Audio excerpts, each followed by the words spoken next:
Buenas noches, esto es Zona Franca, yo soy Daniel Pacheco. La Revolución Rusa de 1917, que cumple por estos días 100 años, cambió de forma muy profunda el mundo en el que vivimos hoy. Y no se trata acá de promover el comunismo o el anticomunismo, del cual creo que hay más del segundo en Colombia, pero eso es otro tema. Traigo a cuento este centenario de la Revolución Bolchevique, que inauguró realmente la irrupción del comunismo como doctrina política y económica, la que a su vez ayudó a moldear por contraste la democracia liberal y el capitalismo que hoy prevalece en el mundo occidental. Lo traigo a cuento porque nos ayuda a pensar sobre el futuro de Colombia. El debate sobre las ideas fundamentales detrás de esta revolución, las ideas más allá del fracaso estruendoso de ese modelo, de su degeneración autoritaria, siguen presentes en el debate político colombiano. Aunque no estoy muy seguro de qué tan orgullosos se estén sintiendo Marx, Lenin y Engels de haber sido reducidos al castrochavismo de Chávez y Castro 100 años después en estas latitudes tropicales. Pero volviendo a la Revolución Rusa y a sus ideas fundamentales, no les voy a hablar del materialismo histórico de los medios de producción, tampoco de esa caricatura del expropiese chavista de la Revolución Rusa. Quiero tomar dos cosas más sencillas que aún permean nuestro debate, incluso el debate electoral. Una de ellas, la primera, es la idea de que el cambio en la historia debe darse a través de cambios muy bruscos, de revoluciones, de cambios profundos a los modelos actuales, incluso por medio de la democracia, cambios bruscos que parten de la idea de que la situación actual es pésima, es insostenible y, dicen algunos, incluso es inmoral. La segunda idea de la Revolución Rusa, que transformándose sigue viva hoy en día, es la de la preeminencia de lo estatal, lo público en el control de la economía por encima en ocasiones de la propiedad privada. Y más allá de su posterior deformación totalitaria, la Revolución Rusa fue clave en el debate, por ejemplo, que surgió y del que surgió el Estado de Bienestar Europeo. En nuestra latitud, y para que vean que lo que pasó hace 100 años sigue vivo en la discusión de Colombia hoy, los dejo con esta simplificación ilustrativa de una de las figuras más influyentes de las próximas elecciones presidenciales. ¿Cuánto mejor? 10 pesos más en las arcas de las empresas para generar empleo, para hacer inversiones. ¿Cuánto mejor? 10 pesos más de salarios para los trabajadores que 10 pesos de impuestos para el Estado de Rochón. A diferencia de muchos, creo que en las próximas elecciones en Colombia, más allá de a quién se escoja, no vamos a convertirnos ni en la Venezuela castrochavista, ni en la Rusia bolchevique, ni en nada muy distinto de lo que tenemos hoy, afortunada o desafortunadamente. Sin embargo, darse cuenta de que hay debates tan viejos, de que hay fuerzas en la historia que siguen en pugna, acá en Colombia y por allá en Rusia, le da una dimensión mucho más interesante a un debate electoral que aquí en ocasiones se reduce a la amenaza del castrochavismo o el coco de Petro contra la profundización del modelo desalmado neoliberal del uribismo. Aquí arranca Zona Franca.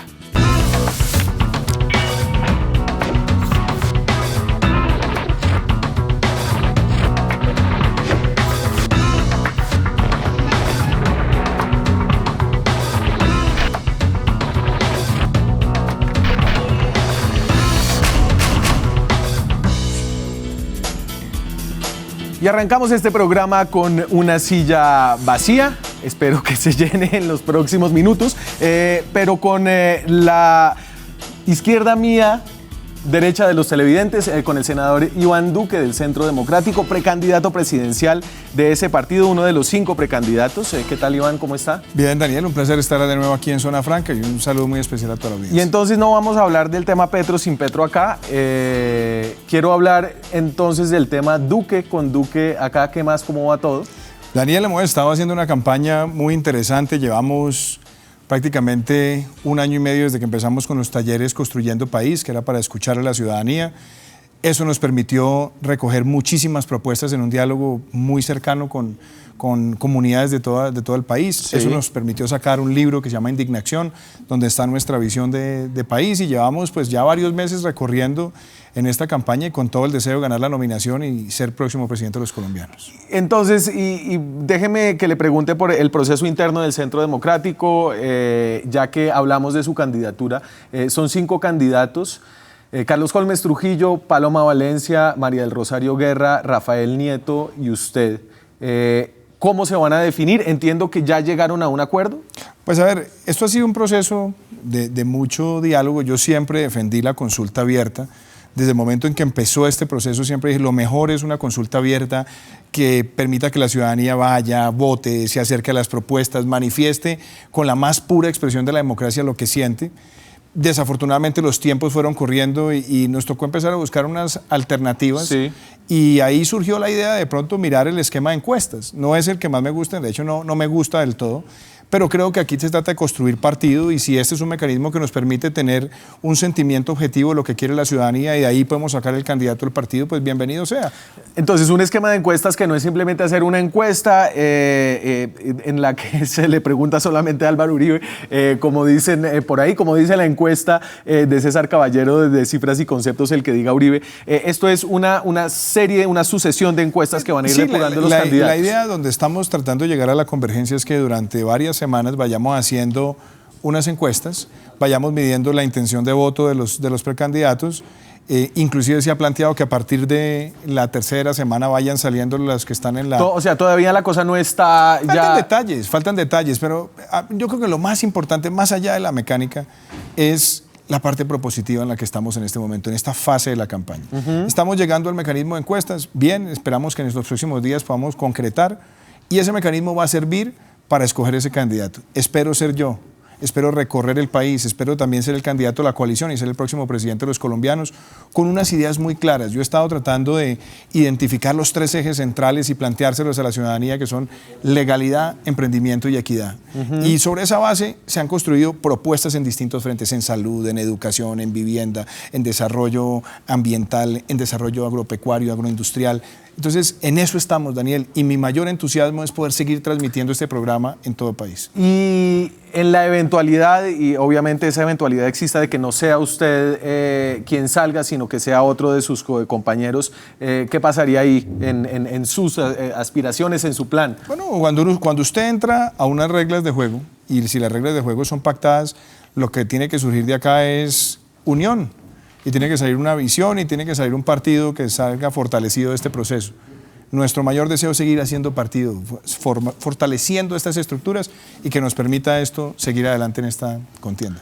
Perfecto, eso sobre la contienda del Centro Democrático. Y llegó aquí Gustavo Petro. Tenemos 2 economistas en el panel, un economista de la Sergio Arboleda, que es Iván Duque, un economista de la Universidad Externado de Colombia, exalcalde de Bogotá, exmiembro del M19. ¿Qué más ex, Petro? Ex un poco de cosas. Muchas, no tantas ex. Es congresista, 15 años. 15 años, Cámara, Senado. Y Senado, es alcalde. ¿Y ahora? 4 años, a pesar de todo. ¿Y ahora usted qué es hoy en día? Hoy soy candidato presidencial por el querer de un grupo de colombianos bastante importante. Pues como en esta vaina de las firmas, que uno no es candidato hasta que las tiene y las presenta. Sí, de la inscripción, ¿no? Que es ahora ya dentro de poco. Hoy una decisión importante que creo que habla no solamente de su caso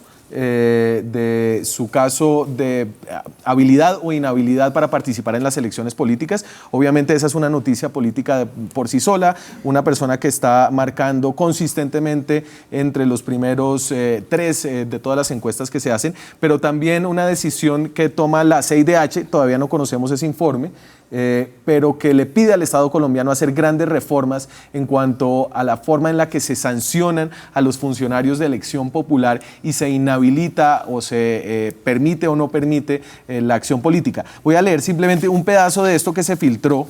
Se filtró porque esto es el informe de fondo. Solo tenemos las recomendaciones de este informe de fondo. Yo no lo conozco todo. Usted sí lo debe conocer todo. Ese es un informe que llega al Estado colombiano. Al Estado colombiano. Y usted como parte no fue notificado. Sí, pero después. Ok. Y entonces me quedo con lo que dice al principio, lo que dice la Comisión Interamericana. Recomienda al Estado colombiano, primero, dejar sin efecto los actos administrativos sancionatorios que impusieron sanciones de inhabilidad al señor Gustavo Francisco Petro Urrego, de forma tal que pueda ejercer libremente sus derechos políticos. Le pregunto a usted primero, Iván. ¿Usted considera a Petro habilitado después de esta decisión? A ver, primero, yo creo que hay que separar dos cosas de lo que está en discusión. No se conoce todavía el informe de la Comisión Interamericana. Hay que mirarlo en detalle para no hacer juicios a la ligera. Pero yo qué veo, hoy la Constitución colombiana tiene dos artículos, el 277 y el 278, que le dan facultades a la Procuraduría General de la Nación para ejercer control sobre los funcionarios, incluidos los funcionarios de elección popular, y el artículo 278 de la Constitución contempla la figura de la remoción del cargo. Eso sobre la base del incumplimiento de la ley. Y además hay jurisprudencia en Colombia. La Corte Constitucional en el año 2006 emitió una sentencia que creo que es la C028, donde dice con claridad que ese tipo de sanciones no son contradictorias con la Carta de San José y su artículo 23. Y recientemente, en el año 2014, hubo también un auto de la Corte Constitucional, creo que fue el 229, que se refiere al caso de Piedad Córdoba y también reafirma la postura que lo que hoy tiene el constitucionalismo colombiano no va en contra de esa función. Entonces, eso me otra parece... cosa parece pensar la CIDH. Sí, claro, pero entonces la CIDH puede recomendar, pero la CIDH no le puede decir a un país, usted tiene que escribir la Constitución de la siguiente manera. Ahora, hay que decir también, en Colombia, por supuesto, también hay un tema muy fuerte con la Carta de Derechos Humanos Continental, que se refiere, por ejemplo, a la doble instancia para los congresistas. La doble instancia es un principio del debido proceso que está contemplado allí y Colombia no lo tiene. Y a ver, Gustavo, este es un debate que usted ha tenido muchas veces y que volvemos a tener ahora otra vez. Se repite una y otra vez y para los televidentes, digamos, independientemente de este informe, yo estoy habilitado. Porque hay decisiones internas de tipo judicial que me lo permiten. Es decir, el informe de CIDH no me habilita, yo ya estoy habilitado. Y los comento brevemente, digamos, el proceso del procurador Ordóñez, que fue el más famoso, que me destituye y me inhabilita por 15 años, fue suspendido por un magistrado del Consejo de Estado, que es el magistrado Arenas, con una medida cautelar que está vigente hoy. Entonces, ese proceso no me afecta en este momento. Mientras el Consejo de Estado termina de decidir. Sí, de fondo, que es un, digamos, ya veremos después, pero ya llevamos 3 años más o menos. Y las segundas medidas, que son las de la Contraloría Distrital, que son multas. Sí. Multas impagables. 3 multas. La policía política de Vargas Lleras, como lo he Suman repetido. 334.000 millones de pesos. Más de 100 millones de dólares. Hay una vigente, la de Transmilenio, por no subir los pasajes de Transmilenio, es decir, por instaurar en la ciudad de Bogotá la cofinanciación del transporte, que es lo que hacen todas las ciudades modernas del mundo. París, Madrid, Nueva York. Esa multa ha sido también suspendida judicialmente. Y además por unas razones que hacen que todos los procesos de la Contraloría contra mí estén viciados. Y es que el Contralor, en su afán de poner esas multas impagables, usó una ley que no le correspondía, que no es la ley de control fiscal, sino la ley de repetición judicial que le pertenece a los jueces. Y lo que ha hecho el Tribunal Administrativo de Cundinamarca es decirlo y suspender los efectos del, eso no se llama fallo, pero de la sanción del Contralor Distrital. Así que ninguna de las dos yo creo que la discusión que me afectaban. Ahora, yo creo que la discusión... Y espérese, vamos aquí... Hay una tercera cosa yo que creo ya que entre los dos. La discusión aquí, Daniel, yo creo que la discusión acá, lo que dice el doctor Preto es que en este momento él puede hacer política, y de hecho la está haciendo, y estamos además debatiendo, y por eso estamos acá. Yo lo que creo es que aquí hay que plantear primero varias cosas. Está pendiente la decisión del Consejo de Estado, está pendiente lo que está en los tribunales. Yo creo que la discusión más importante aquí es sobre qué fue lo que pasó en Bogotá, que generó toda esta controversia. Yo creo que el tema que hay que discutir es si las decisiones que se tomaron en su momento, donde el distrito decide asumir las funciones de la prestación de un servicio, suscribir unos contratos sin hacer selección objetiva, adicionalmente contratar con una empresa que no tiene conocimiento, generar un deterioro patrimonial, eso no es una violación a la ley. Y lo que me parece a mí también grave es que cada vez que viene una sanción de alguien, entonces lo que dice el doctor Petro es que esa es la policía política de alguien y es una forma de eludir siempre la responsabilidad. Yo creo que enfréntelo, vaya a la justicia, espere que la justicia le profiera el fallo, pero no llamemos a los que están investigándolo y sancionándolo la policía política de nadie. Y ese es un debate, que hoy para eso están las un normas. debate político, digamos, un debate político. Tan es así que entonces a Gustavo Moreno no se le puede decir policía política. porque nos queda mal. Yo creo que hay que asumir esta cosa a fondo. Por eso, doctor Petro, usted lo que no puede seguir satanizando a todo el que le falla en contra. Permítame hablar, porque lo que hasta ahora ha fallado es a favor. Y no usted ha dicho que están pendientes 3 fallos y yo creo que eso es lo que hay que ver. No les gusta, han sido suspendidas las medidas por abierta ilegalidad. Estamos listos para debatir con usted como quiera. Doctor Iván? Pero es que usted lo que no puede es cada vez que hay un fallo el establecimiento colombiano decidió sacar del camino político a alguien que no ha cometido ningún delito. Yo. Doctor porque Petro, no les gusta mi política pública. Doctor Petro, porque no les gustó que desprivatizara el servicio de aseo. Usted intervino en un sector. Porque los que controlan el servicio de aseo en Colombia son mafias. Usted intervino en un sector. Que de una u otra manera, y usted que viene de Antioquia, debería incluso tener una posición diferente.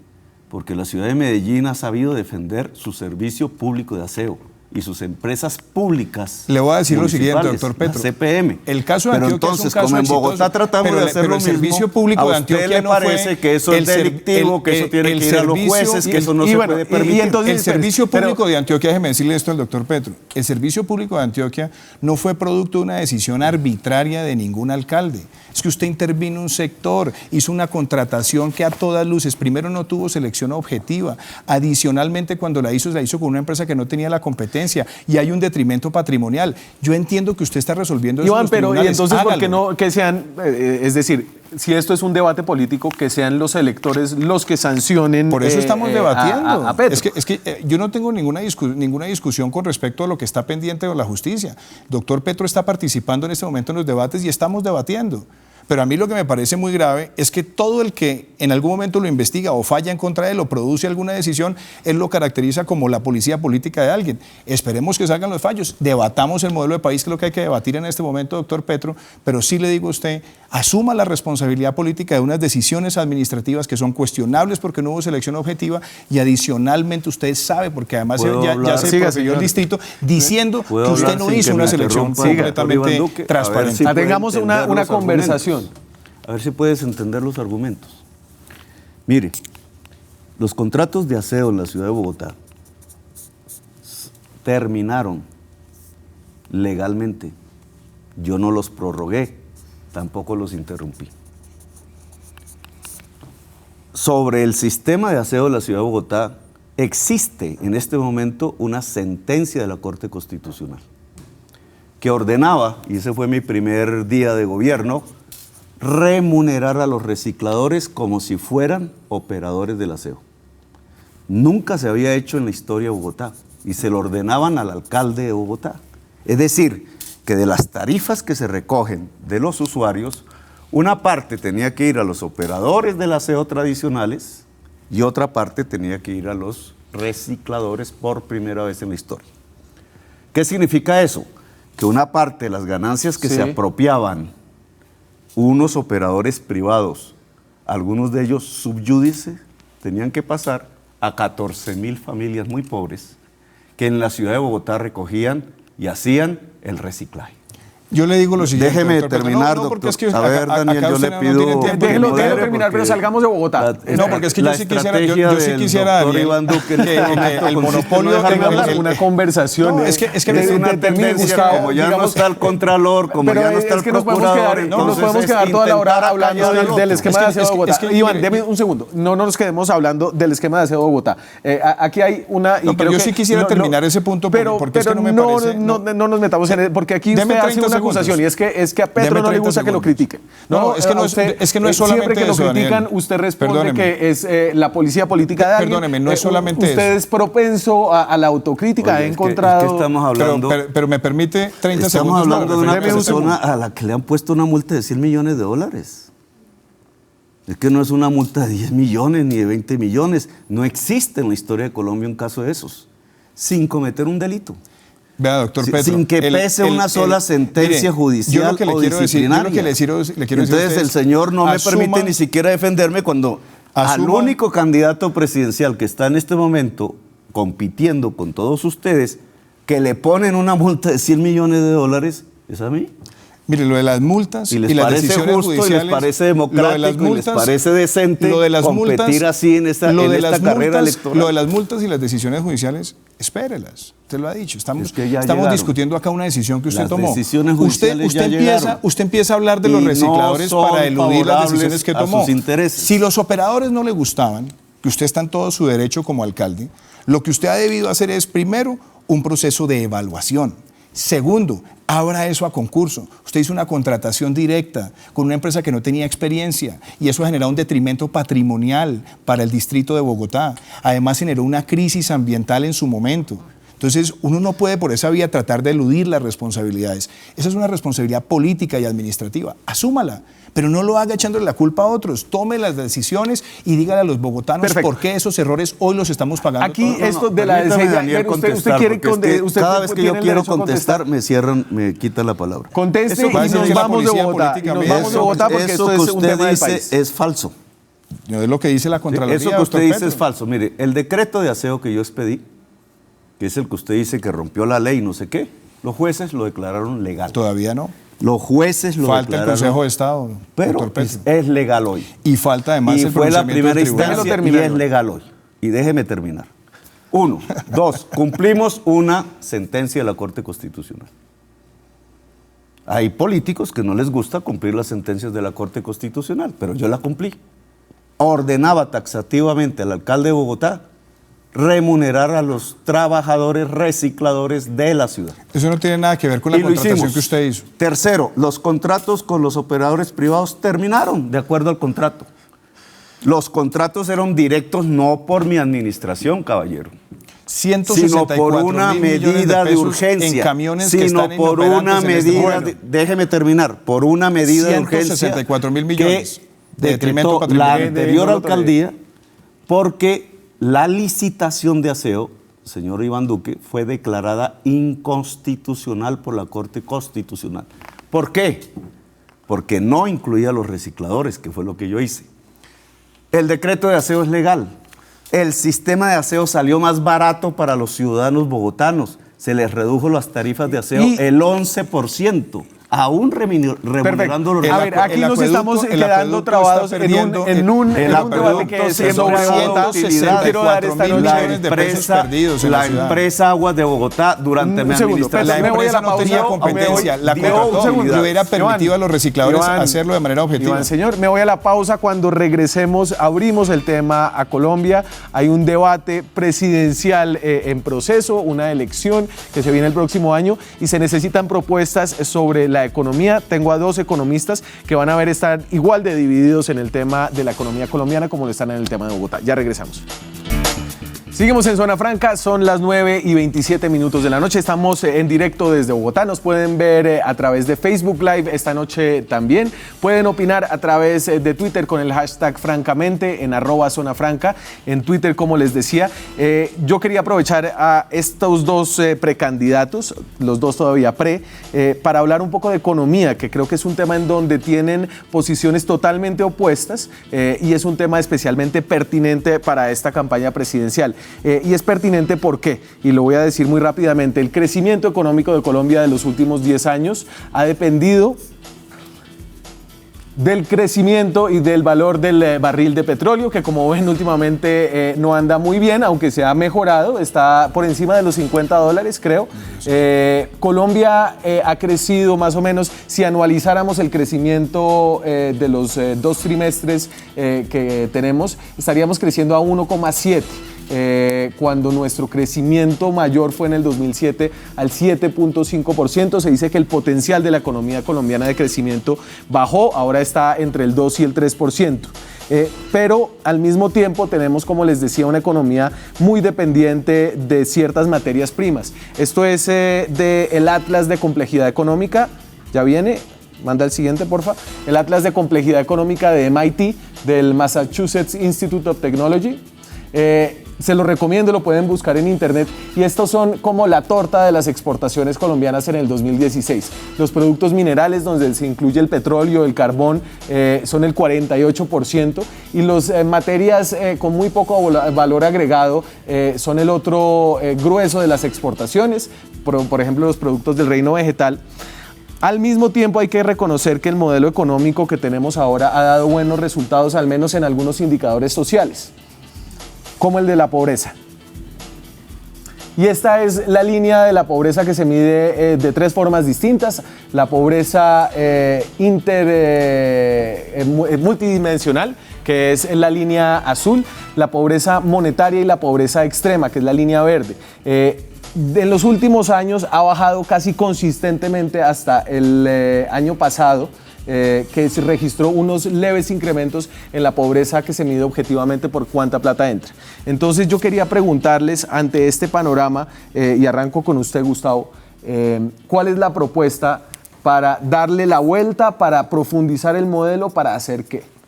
Tenemos que reconocer que el modelo petrolero, extractivista, extraer cosas que están debajo del suelo, que no puso el ser humano, se agotó. Está en estado agónico. No va a sobrevivir. El intento de hacerlo sobrevivir, y son algunas de las propuestas de algunos candidatos, es el fracking.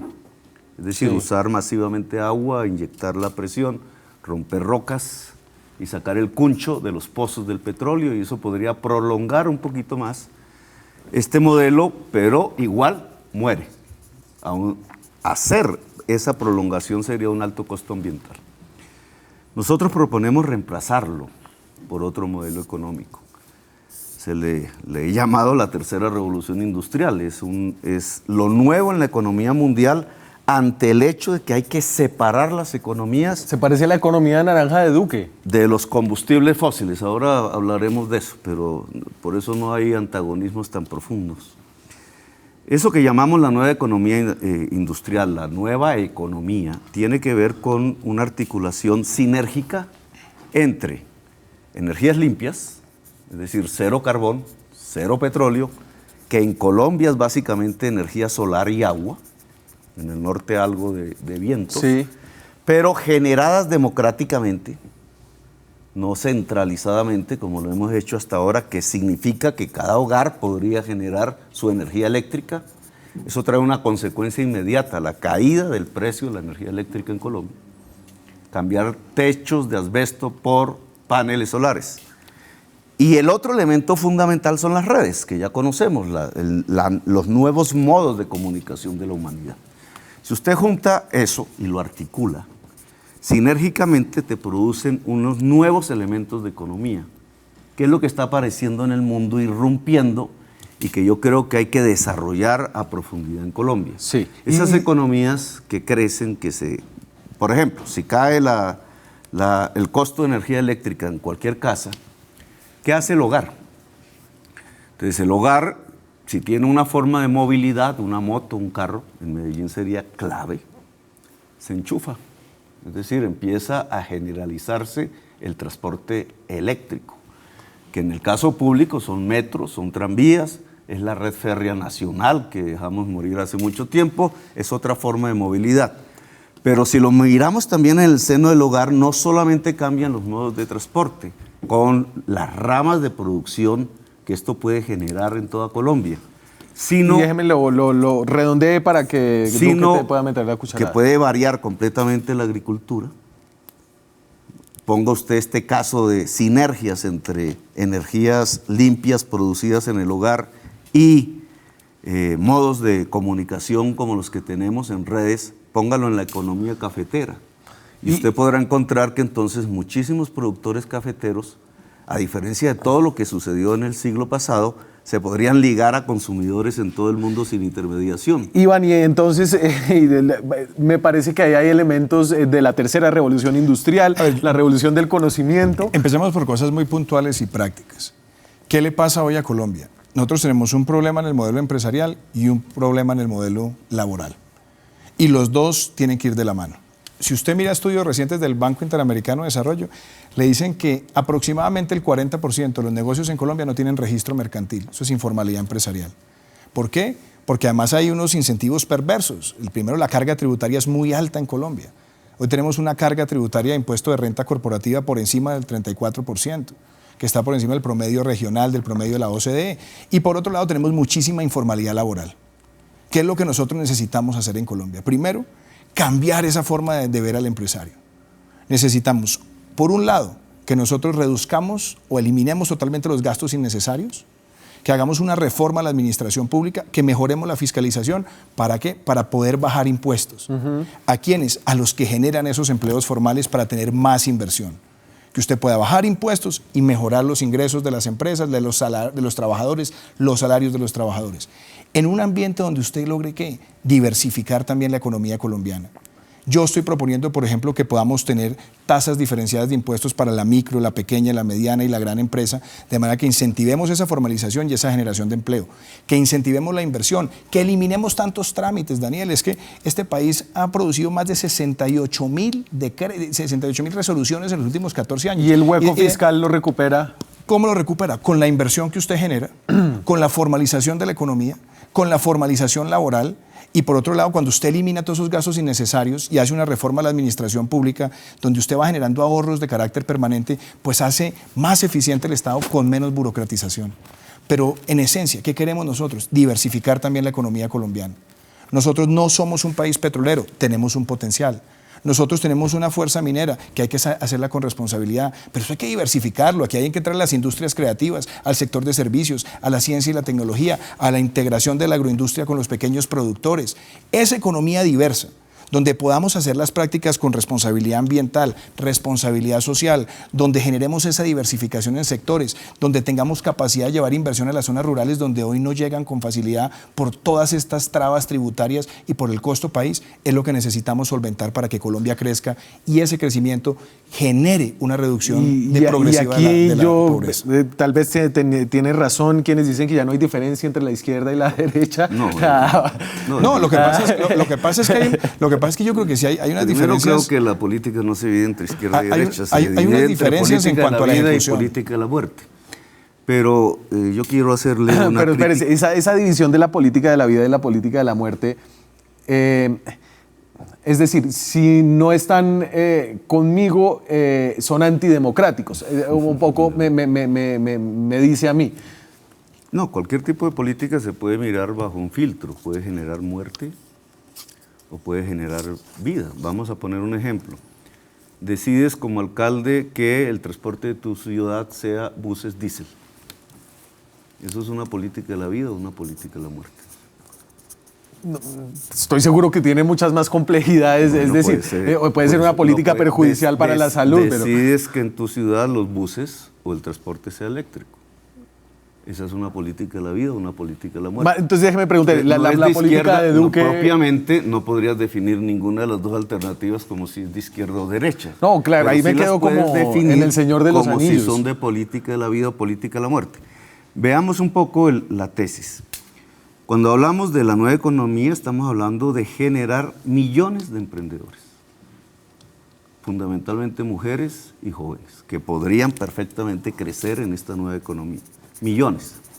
Es decir, que la iniciativa privada de la que hablo no es de un grupo exclusivo de unos cuantos empresarios que monopolizan la economía, sino una democratización en millones que se generan precisamente a partir de esta articulación entre energías limpias y nuevos modos de comunicación. Pero entonces usted tiene una exportación que es del 50% minero-energética. Ese emprendimiento no es individual. Precisamente porque los modos de comunicación son redes, es cada vez más colectivo. Es una iniciativa privada colectiva. Vamos a poner otro ejemplo. Y déjeme que quiero que Duque se meta ahí. Bueno, nuevamente yo no entiendo esos estigmas que utiliza el doctor Petro de los de la vida y los de la muerte. No, es que nada de las propuestas que nosotros estamos haciendo son de la muerte, doctor Petro. Estamos hablando de emprendimiento. Por aludido, no, es que usted lo está haciendo en su discurso siempre esa estigmatización. Yo lo que le digo, hablemos de las cosas que son realizables. Y por eso en la diversificación de la economía nosotros también queremos defender un país donde tengamos distintas fuentes de energía. Es más, en la medida que reduzcamos el consumo de diésel y de gasolina en el consumidor final, podemos tener la capacidad de exportar más y tener también más de esas rentas. Yo estoy de acuerdo que acá tengamos más vehículos eléctricos, estoy de acuerdo que profundicemos el transporte público, pero yo lo que creo es que el modelo empresarial acá es lo que tenemos que proteger. Y el modelo empresarial es que los micro, los pequeños, las familiaempresas también crezcan, que el modelo regulatorio les permita tener más capacidad de inversión y tener más empleos formales. Porque la propuesta nuestra Es un modelo económico diverso, integral, bajando impuestos, mejorando la inversión y mejorando los ingresos de los trabajadores. Ya volvemos después de la pausa. Arranco con usted, Gustavo, en este debate sobre el futuro del país, el futuro en su economía, el futuro también en su política. Ya regresamos. Son las 9:43. Para responderle su pregunta nos quedan un poquito más de 15 minutos de programa. Muchas gracias a todo el mundo que está tuiteando con el hashtag Francamente Somos Tendencia. Seguramente gracias a las personas que apoyan a estos dos políticos. Hablando de las personas y de lo que piensan de Iván Duque y de Gustavo Petro, salimos a la calle a preguntarle, ¿una economía de Iván Duque o de Gustavo Petro, cómo sería?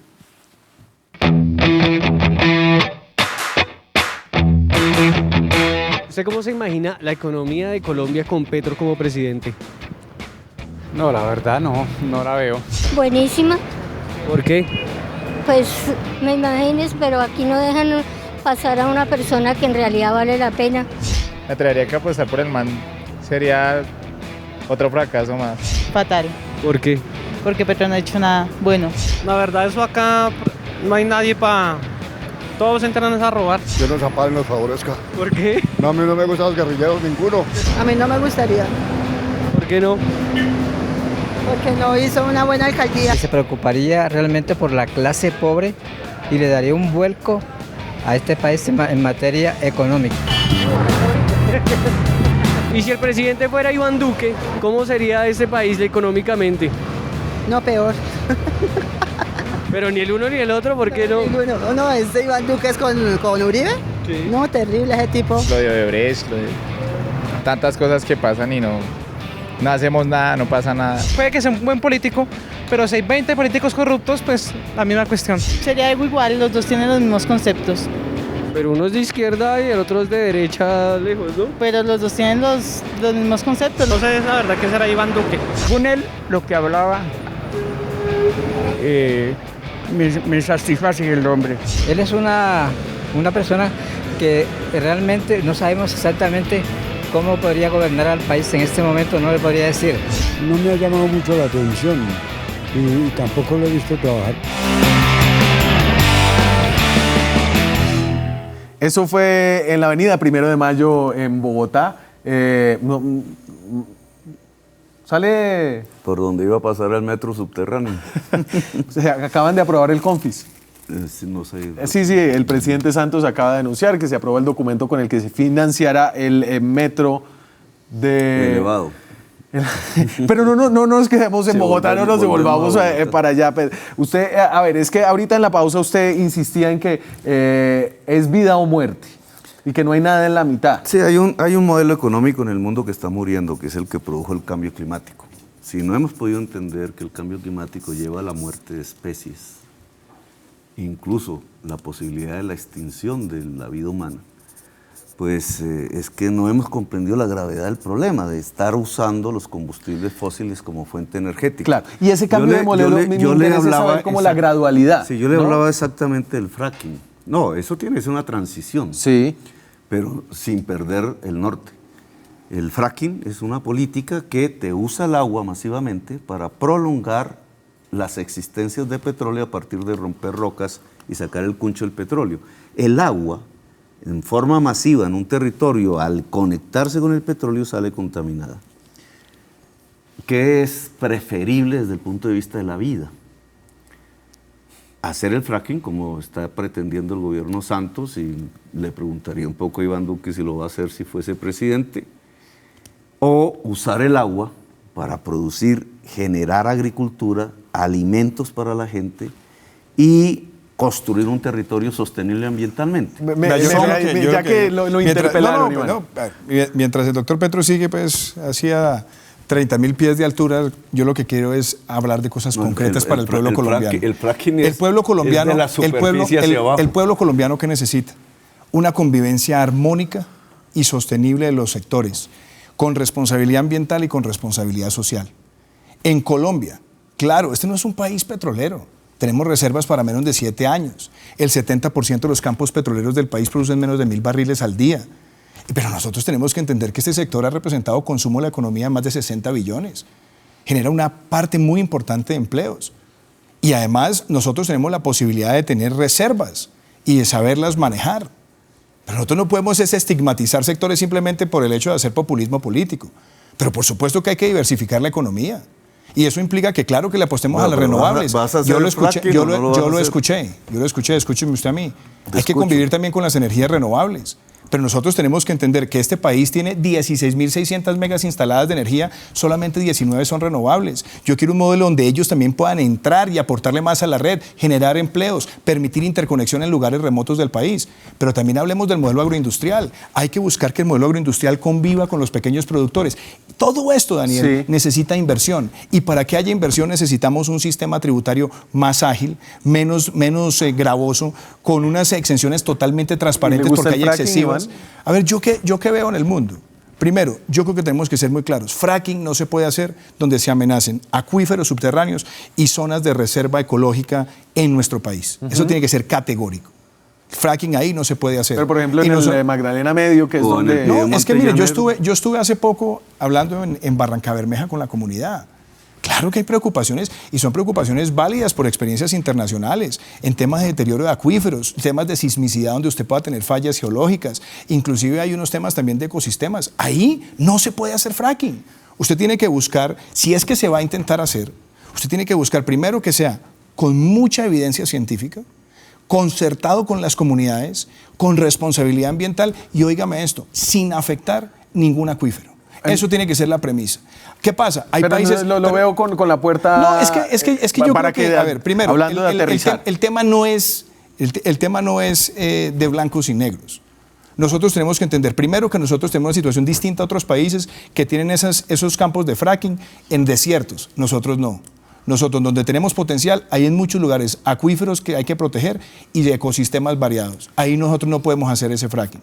Y necesitamos también darle claro al país que si se van a intentar hacer pilotos, tienen que ser primero muy limitados y sobre todo donde la evidencia nos permita que el resultado sea de no afectación ambiental y con un trabajo directo con las comunidades. Pero déjeme decir una cosa, Daniel, el modelo económico de Colombia tiene que ser diverso. Y nosotros tenemos que tener agroindustria, industrias creativas, ciencia y tecnología. Ay, por ahí ya pasamos, Iván, y me queda una pausa. Gustavo, vuelvo con usted. El populismo estigmatiza a los sectores y eso no es lo que el país necesita. No he podido hablar en este programa prácticamente. Ahora va a decir que Daniel es la policía política de aquí de Vargas Lleras, ¿o qué? No, señor, me voy a la pausa, ya regresamos. Y hablando de estos tiempos difíciles de campaña presidencial, que no solo los están viviendo ustedes dos, sino otros precandidatos como Juan Carlos Pinzón. Pinzón estuvo contestando llamadas hoy más o menos 12 horas. ¿Usted lo vio, Petro? No. En Facebook puso el número, ¿usted no llamó? No llamé, pero la verdad me pareció un ejercicio interesante, me gustó el ejercicio. ¿Y le recordó House of Cards? Pues no me acuerdo de ese episodio particularmente, pero no sé cómo le fue la con serie esa de Netflix, digamos que salió de ahí un poco la idea y hay unos tweets bastante divertidos al respecto. Ese era el contendor de Underwood. Ese era el contendor de Frank Underwood. Por ejemplo, llamen de mi celular es tal cosa y le responden, señor Pinzón, bueno, mi novia me dejó, ¿será que puedo llamarlo para desahogar esta pena? Quiero hablar con alguien. Y en efecto, claro, llame, está bien. Deme el otro, qué pena. Y entonces aquí le preguntan sobre qué gel usa, porque obviamente parece que tuviera un casco natural. La demora, este tema tan importante, este es el gel que uso. Y veo, ¿usted cree que, Gustavo, que esto es la trivialización de la política? Que esto es una contienda demasiado llena de candidatos que están buscando abrirse paso? Eso cambiará, pero digamos, a mí me parece bien, es un contacto directo con la población y obviamente en la población hay toda una diversidad que además es nuestra riqueza fundamental. Supongo que habrá podido expresar propuestas y como con nosotros. No, pues en 12 horas algo habrá tenido que decir. Haber dicho muchas cosas, no solamente el champú y cosas de esas, pero hace parte, digamos, de la diversidad. En este tipo de debates lo importante es que la gente sepa cuáles son las propuestas. Y le puedo preguntar por su campaña, me contó que va bien con las firmas. y con las ideas de alianzas. Hoy, por ejemplo, los Verdes, Compromiso Ciudadano de Fajardo y el Polo pusieron una tutela para poder hacer esta unión de listas. ¿Usted está pensando en algo por ese estilo? A ver, yo quisiera dejar unos puntos programáticos, ¿cierto? Sí. Alrededor de eso ver si es posible un acuerdo programático que, digamos, definiría quiénes podemos juntarnos, quiénes no. Estamos expresando una reforma hacia el tema de la salud a profundidad, implementando el modelo de salud preventiva de carácter público, no a través de EPS privadas, y un fortalecimiento de la red pública hospitalaria a partir del presupuesto, no de la contratación con EPS. Esa es una propuesta que quiero ver, quiénes estarían afines, quiénes se podrían acercar. Hay una de reforma pensional que en realidad consiste en el modelo de pilares que le quita el control de las cotizaciones de los 14 millones de trabajadores a los banqueros. O sea, el régimen de ahorro individual. Y que permitiría varios pilares, digamos. No, ese es no lo para todo un programa, no me meto no lo por allá. elimina completamente, pero es una propuesta que buscando que se garantice pensión. Hoy en los fondos privados de pensiones hay 14 millones de cotizantes y solo han entregado 123,000 pensiones. Estamos proponiendo, un ratico, a ver, estamos proponiendo un sistema de universidad pública, gratuita, universal, tratando de que la población juvenil sin exclusión pueda entrar como derecho a la universidad. Me va a hacer pasarme porque le tengo que dar a Duque. Para ahora. eso tiene que ser gratuita. Alrededor, claro, alguien diría, ¿y cómo se financia? Si van a bajar los impuestos al gran capital, pues nos desfinancian la educación pública. Pero en realidad yo creo que, entre otras cosas, desde el punto de vista tributario, pues hay que eliminar las transferencias a paraísos fiscales. Si nosotros Petro, ya ahí logramos lo aglutinar unas fuerzas políticas alrededor de estas reformas que podrían crear un sistema de protección social mucho más efectivo, me da, bueno, haríamos listas conjuntas, haríamos una un acuerdo programático. Mientras el doctor Petro sigue aquí echando discursos interminables, yo le digo cosas concretas. El doctor Petro aumentó la nómina de contratistas en Bogotá en un 70%. Prometió, pero va a dejar esto picado para terminar. Es que todo lo que prometió, nada de lo que prometió lo cumplió. Yo le digo, aquí nosotros ¿qué queremos? Un modelo de equidad. Y por eso usted prometió 1.000 preescolares, hizo solamente 6, doctor Petro. Pero yo le voy a decir, Daniel, si me permite, nuestra política tiene que estar cimentada. Lo social nuestro viene de un modelo donde la educación sea sostenible, donde la educación proteja a los más vulnerables, con más educación preescolar, jornada única, doble alimentación y además algo muy importante, mejorar el acceso a la universidad. Pero antes de que se vaya, le quiero decir, el modelo populista es pan para hoy, hambre para mañana. Así fue su gobierno en Bogotá. Muchas promesas. No, pero lo dejo picado ahí. Me voy, muchas gracias. Gustavo, muchas gracias. Qué bueno que haya estado aquí por primera vez. Espero que vuelva. Iván, un placer tenerlo aquí de nuevo. Nos vemos mañana con más periodismo, con más debate, con más opinión. Chao.